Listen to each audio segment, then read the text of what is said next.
dowladaha reer galbeedka ayaa dadaal ugu jira in sanadkan cusub 2020 uu noqdo mid soo celiya wadahadalada Soomaaliland iyo Soomaaliya ee istaagay.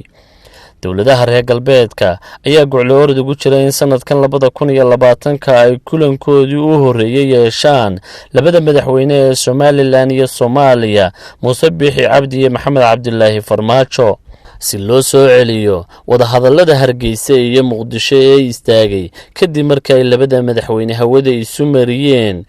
hadallo kulul iyo sidoo kale ficilo labada dhinacba ay ku dhaqaaqeen.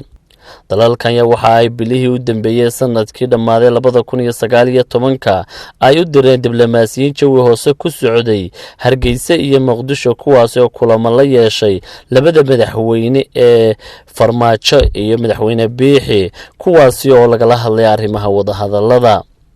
dowladaha dadaalkan ku jira waxaa ka mid ah dowladda Sweden oo bishii November Hargeysa iyo Muqdisho u soo dirtay diblomaasiyiin ka socda wasaaradda arrimaha dibadda ee waddanka Sweden oo kulamo kala duwan la yeeshay madaxda Soomaaliland iyo Soomaaliya. dowladda Soomaaliya ayaa miisaaniyadeedii sanadkan 2020 waxa ay ku dartay wadahadalada Soomaaliland lacag ay u qoondeysay oo ku dhow $500,000 waxaase qoondadaasi aad u dhaliilay xildhibaanada baarlamaanka ee Soomaaliya.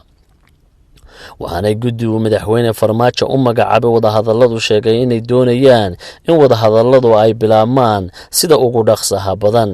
laakiin ergeyga madaxweyne Biixi u qaabilsan wadahadalada Marwaadna Aadan Ismaaciil ayaa sheegtay in kastoo ay Soomaaliland diyaar u tahay wadahadalada haddana inay Soomaaliland marka hore ay doonayso in la fuliyo qodobadii hore ee lagu heshiiyey wadahadaladii hore ee dhex maray Hargeysa iyo Muqdisho.